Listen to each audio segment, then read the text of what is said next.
श्री ईश्वर कृष्ण प्रणीत सांख्य तत्व सांख्य कारिका के ऊपर श्री वाचस्पति मिश्र जी द्वारा विरचित सांख्य तत्व कौमुदी है। इन दोनों का हम विचार कर रहे थे। कल सांख्य तत्व कौमुदी में एक प्रश्न किया गया। पूर्व श्लोक में जितने भी लौकिक उपाय है वो वे उपाय ऐकांतिक और आत्यंतिक दुख की निवृत्ति के साधन नहीं है। इसलिए इस सभी मनुष्यों को ऐकांतिक और आत्यंतिक दुख की निवृत्ति की लिप्सा होती है।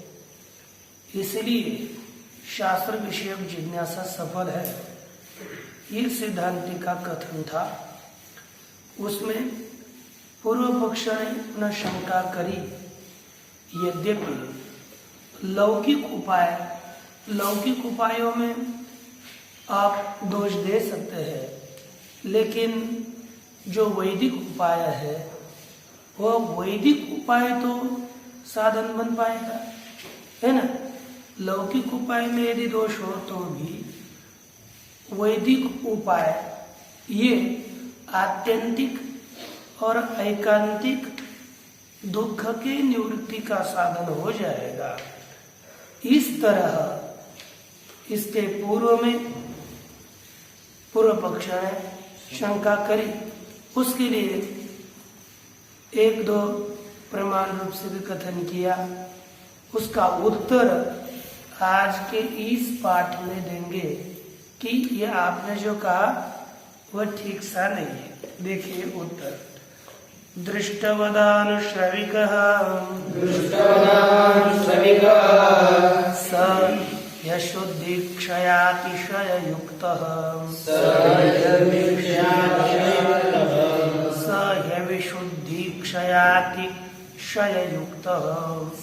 यविशुद्धीक्षयातिशययुक्तः तद्विपरीतः श्रेयान्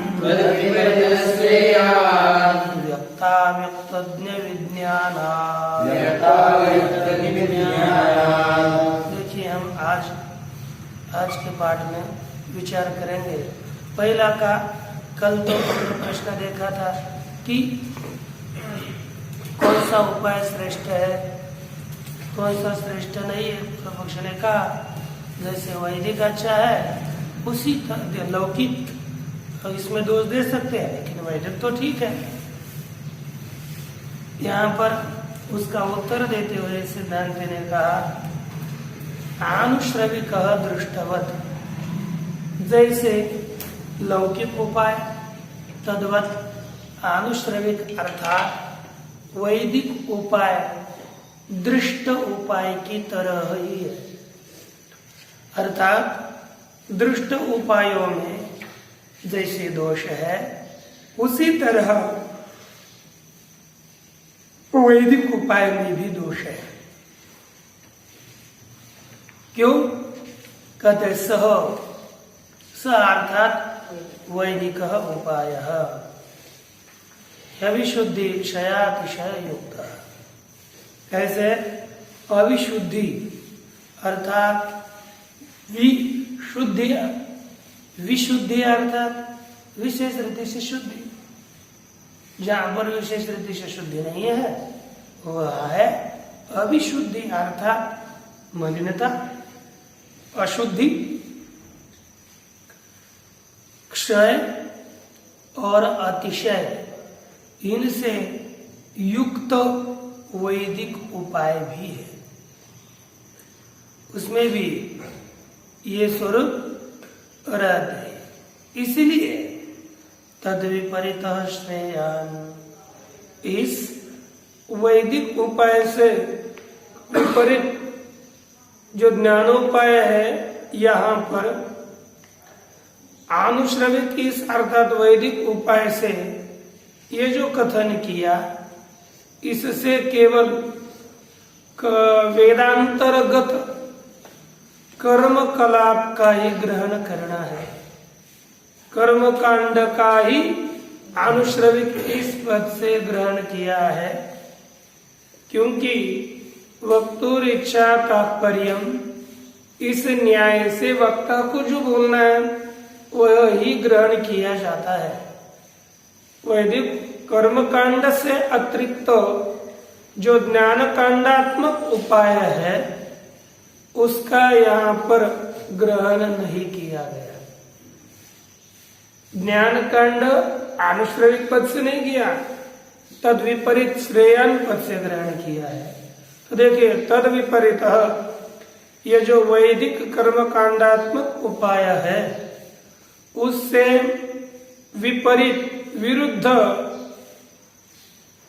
अतिरिक्त जो ज्ञान कांडात्मक उपाय है वो श्रेयस्कर है। अच्छा, ज्ञान कांडात्मक उपाय श्रेयस्कर है ये मान लिया। वो प्राप्त कैसे होता है? तो कहते हैं प्राप्त होता है उसका एक साधन है।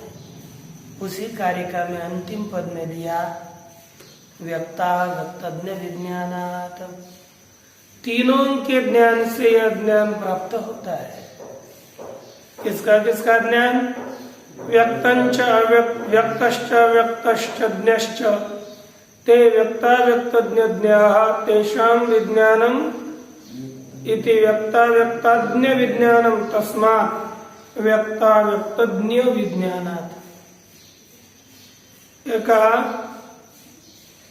तीनों के ज्ञान से प्राप्त होते, एक व्यक्त ज्ञान, अव्यक्त ज्ञान और ज्ञ, इनका विवेक, इनके विज्ञान से ही यह ज्ञानात्मक उपाय प्राप्त हो सकता है। यह मूल कारिका का अर्थ हुआ। प्रत्येक पद का अनुसरण करके अब हम विचार करें। सांख्य तत्व कौमुदी में प्रथम आनुश्रविक पद का व्याख्यान करने जा रहे हैं। क्या पद है? आनुश्रविक क्या है? आनुश्रविक पद है। क्या है? अनु तो नहीं ना, फिर क्या बोल रहे हो? आनुश्रविक उच्चारण ठीक नहीं, आ दीर्घ है, आनुश्रविक है थोड़ा था। आनुश्रविक क्या है? उच्चारण गड़बड़ नहीं होने चाहिए। जैसे दीर्घ तो दीर्घ का पता ही नहीं चलता कि रस बोल रहे कि दीर्घ बोल रहे। यहाँ पर आनुश्रविक ऐसा एक पद है, इसका व्याख्यान करते हुए लिखा प्रथम वेद किसे कहते हैं? वेद की व्याख्या की उत्पत्ति के द्वारा अनुश्रूयते इति अनुश्रव वेद। क्या अनुश्रूयते? गुरु पाठाद अनुश्रूयते इति अनुश्रव वेद। क्योंकि गुरु कर्तृक उच्चारण के अनंतर जो श्रवण किया जाता है, जिसका श्रवण करते हैं उसे कहते अनुश्रव। अनुपसर्ग पूर्वक श्रवण धातु से अच प्रत्यय होकर के रुद्रभ है, रुद्रभ इसके द्वारा अप्रत्यय होकर के यह पर रूप हो जाता है अनुश्रव। अनुश्रयते इति अनुश्रव। अनुश्रयते गुरु पाठ के पश्चात गुरु उच्चारण के बाद जो सुना जाता है वह है अनुश्रव अर्थात वेद। अनुश्रव अर्थात वेद। उसके पश्चात एतद् उक्तम भवति, इससे क्या कथित होता है? का श्रूयते एव परम न केनापि क्रियते इति। यह वेद केवल सुना ही जाता है परंतु केनापि न क्रियते, किसी के भी द्वारा वेद को निर्माण नहीं किया जाता। बस वेद वाणी का विषय है। वेद वाणी के द्वारा सुन लेते, कर्ण का विषय होता है किसी के द्वारा। वेद में कर्तृत्व नहीं आता। वेद कर्तृत्व किसी में भी नहीं आएगा। वेद कर्ता यानी किंचित मनुष्य कर्तृत्व वेद में नहीं है, और वेद कर्तृत्व किसी भी मनुष्य में नहीं है। कर्तृत्व वेद नहीं होता, कोई वेद का निर्माता नहीं है।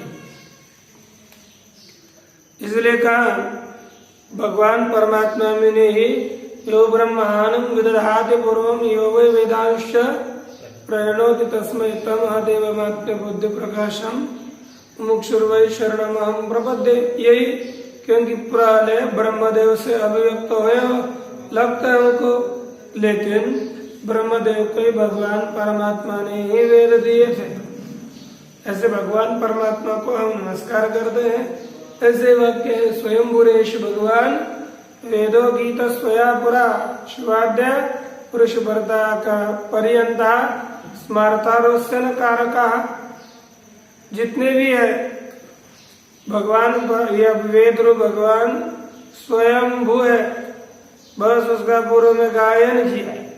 जितने ऋषिवादी ऋषि पर्यंत है, इसके सब ऋषिगण वगैरह इस वेद का स्मरण करने वाले हैं।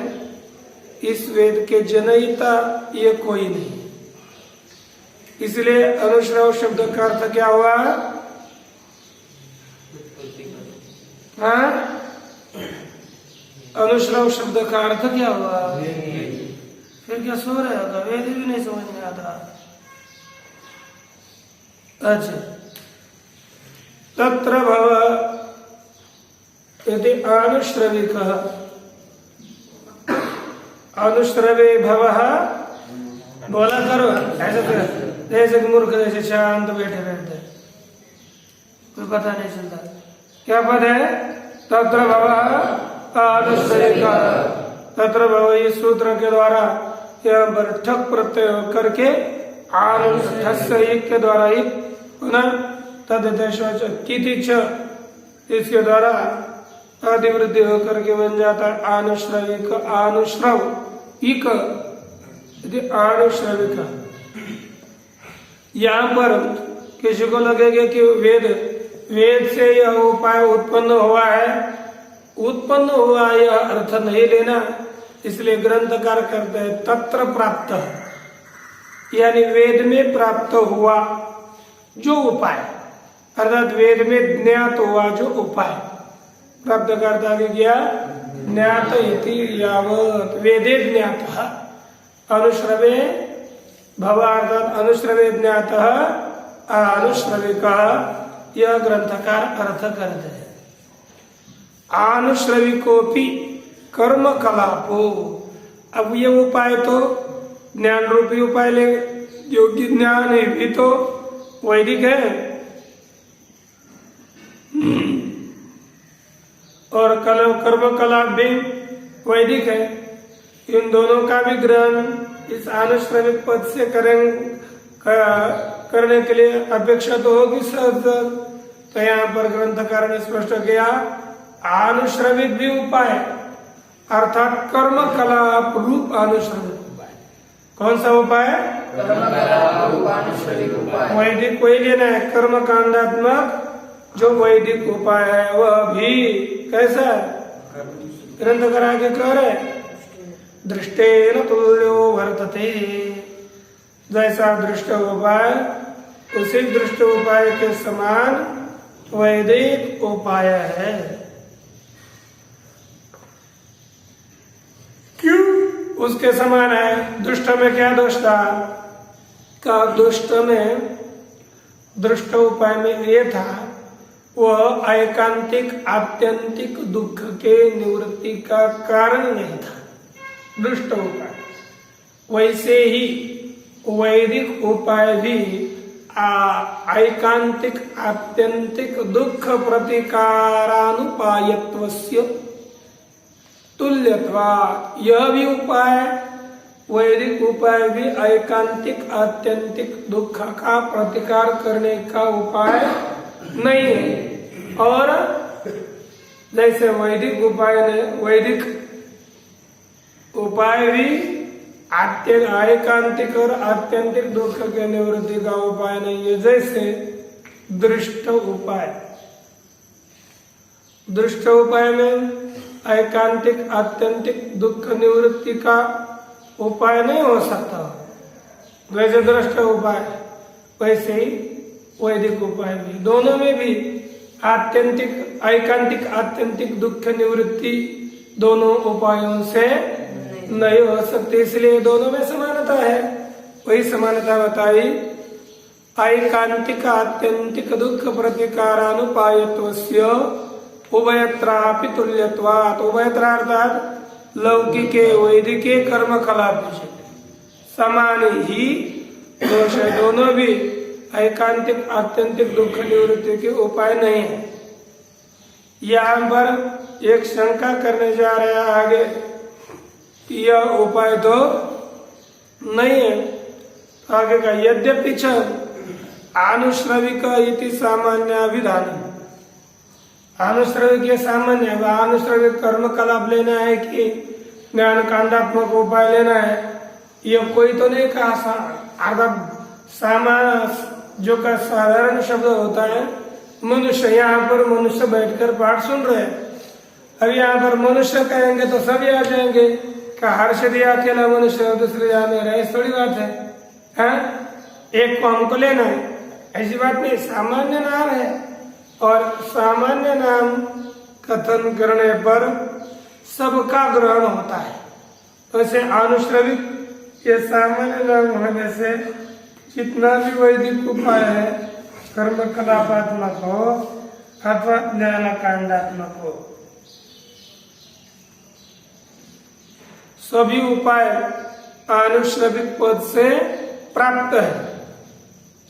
यद्यपि च अनुश्रविक इति सामान्य विधान, ये सामान्य नाम है तो ज्ञान कांड रूप उपाय भी आ जाएगा इससे।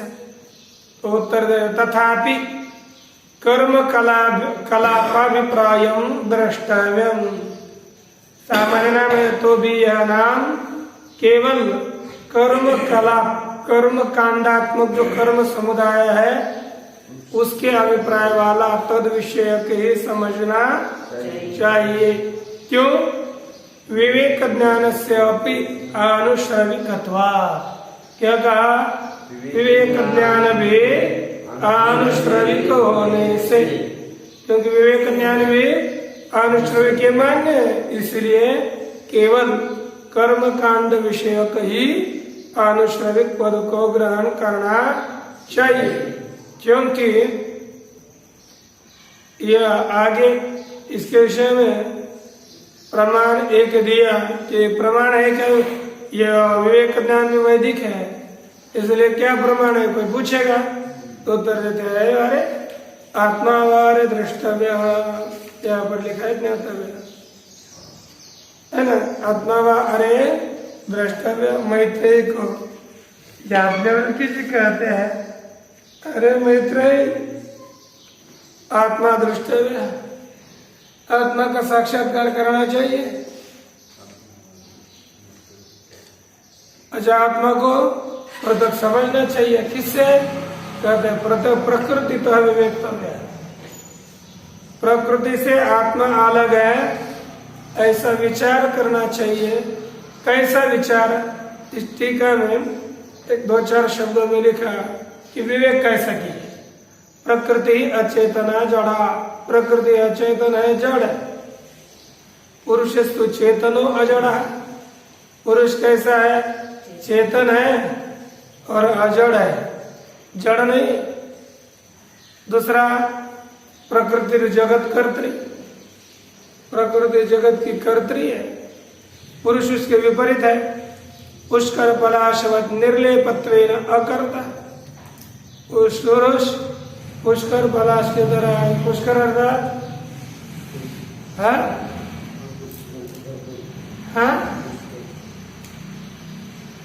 अर्थात क्या बोले ना, पुष्कर अर्थात कमल, कमल की पलाश की तरह अर्थात कमल के पत्तियों की तरह बुद्धिमत्ता है ना, कमल के पत्ते की तरह निर्लेप और आकर्ता पुरुष होता है।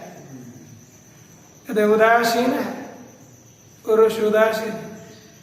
पुनः पुरुष निर्गुण है, पुरुष निर्गुण है और प्रकृति सगुण है, त्रिगुणात्मिक प्रकृति है। प्रकृति कैसी है?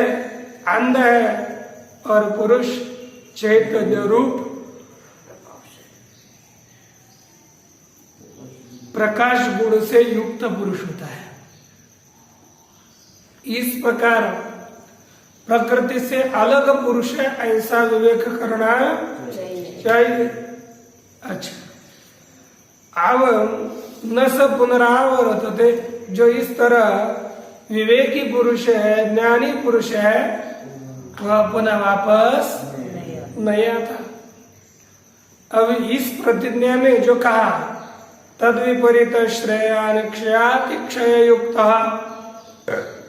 इस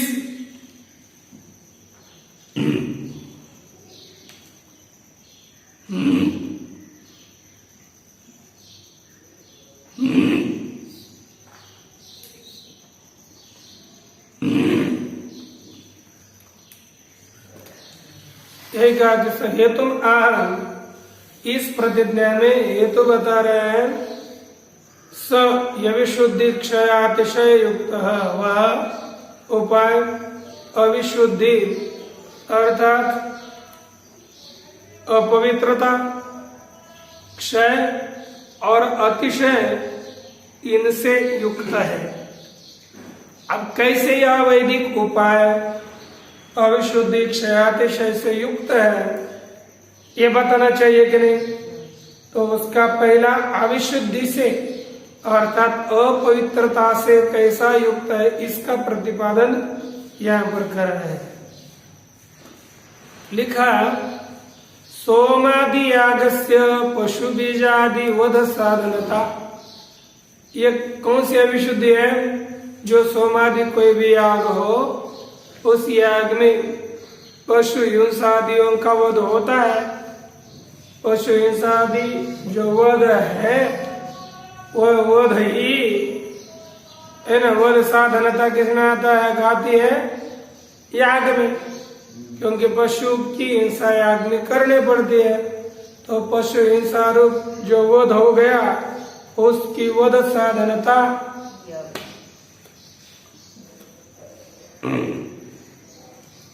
याग में आ जाती है। पशु हिंसादियों का वध करना पड़ता है, और यही असच्ची अशुद्धि है यथा, और यही अपवित्रता है। पशु की हिंसा कर लेना यही एक अविशुद्धि पदार्थ है, क्योंकि यह बीजवध इत्यादि रूप पाप का जनकीभूत जो कर्म है ना, तत्साध्य तो याग होता है। इस उससे स्वर्गादियों की प्राप्ति होगी। इसलिए अपवित्र ये है कि पशुओं का वध हो जाना है। और पंचशिखाचार्य जी ने एक कथन किया, यथा भगवान पंचशिखाचार्य जी ने कहा, स्वल्प संकर सपरिहार सप्रत्यवमर्ष। क्या होता है याग में? स्वल्प संकर होता है। फिर वो तो कथन ही किया है। उसके बाद सपरिहार, वो कैसा रहता है? परिहार के सहित उसका परिहार तो किया जा सकता है, लेकिन कदाचित हमने उस पापों का प्रायश्चित परिहार नहीं किया तो दूसरा एक दोष आ जाता है, वह यानी सप्रत्यवमर्श। प्रत्यवमर्श अर्थात अतिशय। यदि स्वर्गादियों में जाओगे, वहां पर उसके दुखों को सहन करना, प्रायश्चित नहीं किया तो कहीं पर भी जाने के बाद उस दुखों को सहन करना पड़ता है। यहाँ पर लिखा आगे स्वल्प संकरों की व्याख्या क्या है। कहते ज्योतिष्ठोमादि जन्मना प्रधाना पूर्वस्य पशु हिंसादि जन्मना अनर्थ हेतुना पूर्वेण संकरा, इनका संकर होता है। जब ज्योतिष्ठोमादि जन्मना अर्थात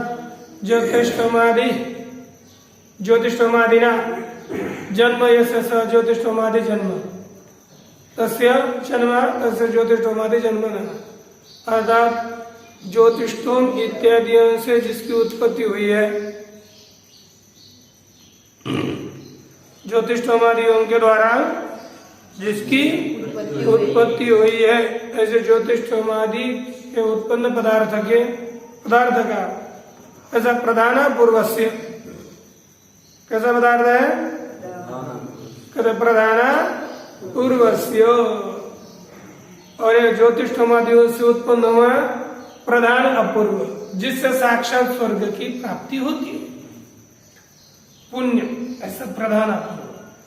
वह प्रधान अपूर्व किससे मिश्रित है, कहते हैं ज्योतिष्ठोमादियों में जो पशु हिंसा हुई ना, केवल पशु हिंसा अतिरिक्त जो ज्योतिष्ठोमा की अतिरिक्त क्रिया है, उस हिंसा अतिरिक्त उससे तो प्रधान अपूर्व की उत्पत्ति हो गई।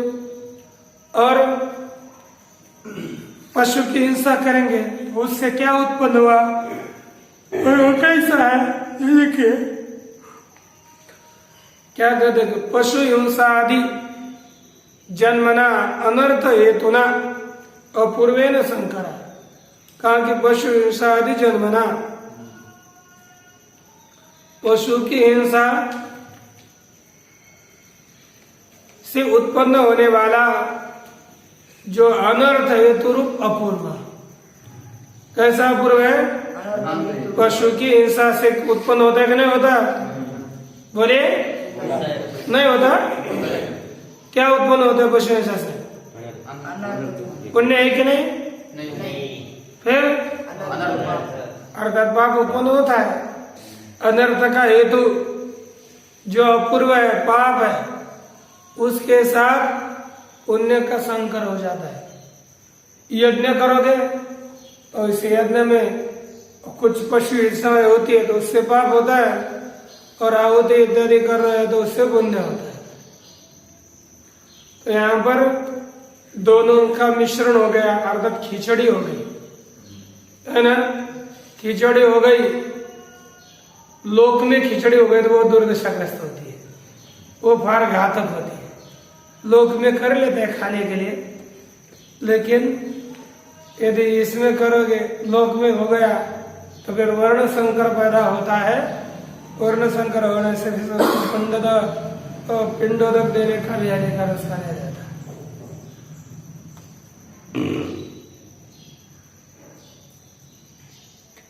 एक ज्योतिष्ठोमादि जन्मना प्रधाना पूर्व से पशु हिंसादि जन्मना अनर्थ हेतुना अपूर्वेण संकर, ऐसा अनर्थ हेतु रूप जो अपूर्व है उसके साथ संकर हो जाता है। और वह केवल संकर होता है, ऐसा नहीं पाप रहता है, ऐसी बात नहीं है, सावना उसका परिहार भी किया जा सकता है। एक सपरिहार अर्थात कियतापि प्रायश्चित्तेन परिहर्तुम शक्य, उस पाप का किंचित थोड़े प्रायश्चित के द्वारा उसका परिहार किया जा सकता है। अच्छा, लेकिन अब आप जैसे लोग हैं प्रायश्चित नहीं करते, देखो प्रतिदिन कुछ ना कुछ पाप होते रहते हैं। दिन में पाप हो, कभी भी पाप हो, सोते समय भी पाप होते हैं, कीड़े मकोड़े मरे जाते हैं, दिन में भी पाप होते रहते हैं। इन सभी के पापों के निवृत्ति के लिए संध्या वंदन करनी चाहिए, क्योंकि नवरा कहता है स्व स्व कर्म निरत संसिद्धिम लभते न, स्वकर्म निरत सिद्धिम यथा विद्यते शृणु, और तो आगे स्व स्व कर्मण्य विरत संसिद्धिम लभते न। यानी यदि अपने अपने कर्म में संलग्न मनुष्य रहेगा तो सिद्धि को प्राप्त कर लेता है। इसलिए कल हमने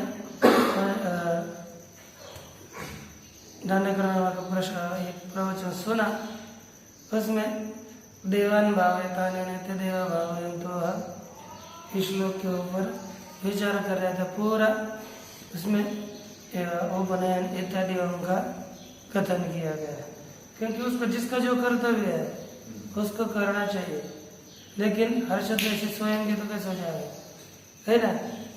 वो अपना कर्तव्य कर्म करेंगे तो कल्याण है। यदि अपना कर्तव्य कर्म नहीं करेंगे तो क्या होगा रे, कल्याण होगा। भगवान को सुनते हो, हैं? भगवान को मानते हो कि नहीं? भगवान श्री कृष्ण जी को जिन्होंने गीता बताई, उनको मानते हो तो अपने अपने कर्म के ऊपर रहना स्थिर, है ना। और नहीं करोगे तो फिर लाभ नहीं होता। उसको छोड़ करके आप कुछ भी करो, कोई आप लोगों के हम लोगों क्या होते हैं ना, उपवास सोमवार मंगलवार बुधवार गुरुवार शुक्रवार बहुत उपवास करते हैं और संध्या नहीं करते, तो कुछ फायदा नहीं उसका। दूसरी साधना कितनी भी करो, लेकिन अपना कर्म नहीं करोगे तो कोई भी फायदा होती नहीं। अपना कर्तव्य करो फिर वो करो, फायदा दिखे। लेकिन अपना कर्तव्य करो ना करके करोगे तो निष्फलता हाथ में लगेगी। आप लोगों को याद क्यों नहीं होता है? इसका एक भी कारण प्रमादतः प्रायश्चित्तम अनाचरितम, किसी प्रमाद के कारण प्रायश्चित्त का भी आचरण नहीं किया तो क्या होता है, प्रधान कर्म विपाक समय सपच्यते। जब प्रधान कर्म याग कर्म वह अपना फल देगा, स्वर्ग आदि में जाने के बाद फल तो होता है सुख वगैरह, उसी समय सबच्यते पशु हिंसाजन्य पाप था ना, उसी समय प्रकट हो जाता है और इसको पीड़ा देता है। क्या होता है, स्वर्ग में वृत्रासुर रावण इत्यादि जैसे लोग जाकर आक्रमण कर डालते, जिसके कारण इंद्रादियों को दुख भोग करके इधर उधर दौड़ना पड़ता है। यह किसका कारण है? यहाँ पर यज्ञ में पशु हिंसा करी, उसका फल वहां पर भोगना पड़ता है। इसलिए कर्म का अकाट्य सिद्धांत है, जो करेगा वो हाथों भरेगा। जो काम कर, जिसने काम जो किया है उसके फल का भोग अवश्य उसे करना पड़ता है। इसलिए कहा कि वहां पर वह फल पच जाता है, तथापि यावद असो अनर्थम सूते तावत प्रत्यवमर्शेन सहिष्णुतया सह वर्तते इति स प्रत्यवमर्श। ऐसी बात है तो भी यावद असो अनर्थम सूते, जब तक यह अनर्थ को उत्पन्न करता है तावत प्रत्यवमर्श, तब तक प्रत्यवमर्श अर्थात सहिष्णुता के साथ ही वह रहता है। मृष्यन्ते ही पुण्य संभारोपनीत स्वर्ग सुधा महारदावगाहिन कुशला पाप मात्रोपादिताम दुख वन्यकनिकाम। मृष्यन्ते अर्थात सहन कर दे। क्या एक वाक्य प्रमाण दिया, पुण्य संभारोपनीत स्वर्ग सुधा महारदावगाहिन, पुण्य के समुदाय से, पुण्य के सामग्री से उत्पन्न हुआ जो स्वर्ग सुधामृत, स्वर्ग सुधा स्वर्गामृत, उस स्वर्ग सुधामृत में अवगाहीन, वहां पर तो स्नान करते वे लोग भी पाप मात्रोपादिता, केवल पाप के द्वारा प्राप्त कराई गई जो दुख रूपी वन्य कनिका है उसका दुख रूपी वन्य कनिका का, दुख रूपी वन्य की जो ठिनगी बोलते हैं ना, उसका अनुभव कर लेते हैं तो इनको दुख भोगना ही पड़ता है। एक पूर्व पक्षी मीमांसक है, मीमांसक अपनी शंका कर रहा है, कहता है न चमाम, ये आपका कहना ठीक नहीं। पूर्व पक्षी कहता है क्यों?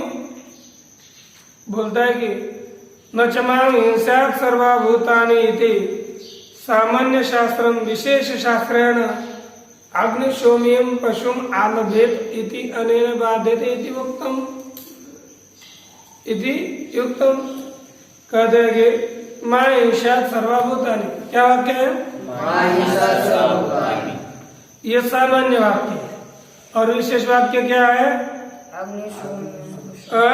अग्निशोम्यम पशुम आलभेत, ये पूर्व पक्ष है। और बलवता दुर्लभम दुर्बलम बाध्य, बलवान के द्वारा दुर्बल का बाध किया जाता है।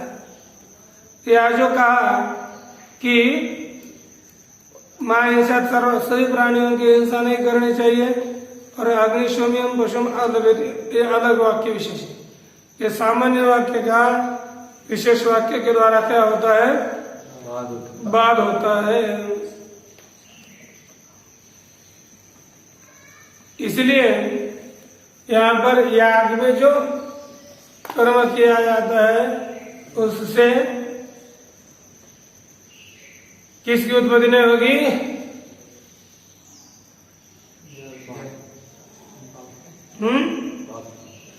हाँ, इसलिए क्रतुजन्य जो हिंसा है, क्रतुअंतर्गत हिंसा पाप का कारण नहीं होगी।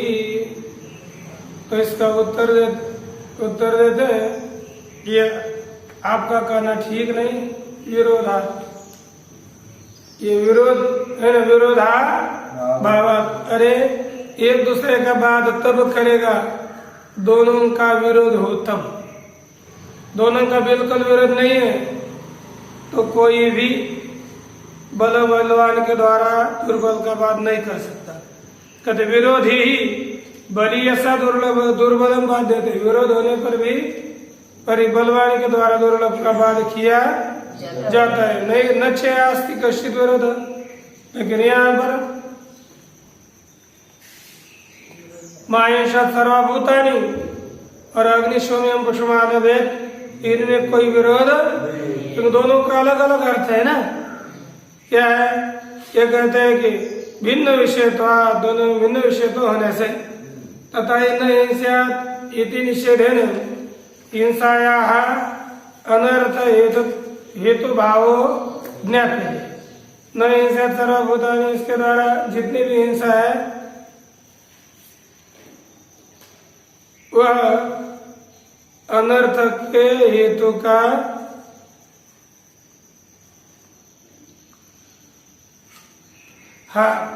नहीं से सर्वभूतानि कहते हैं कि ये हिंसा अनर्थ का हेतु है, वह अनर्थ के हेतुत्व का द्योतित कर लेते है ना। लेकिन न तो अकृत अर्थम अभी, ये यज्ञ के लिए नहीं है, इसका बोध नहीं कर दिया। ये क्रतु यज्ञ के लिए है, इसका तो बोध किया। ये जो अनर्थ इससे होता है इसका बोध किया नहीं सर्वभूतानि के द्वारा, लेकिन वो यज्ञ के लिए भी है, इसका बोध नहीं सर्वभूतानि के द्वारा नहीं किया गया। और अग्निशोम्यम, इसका देखो दोनों विषय बताए।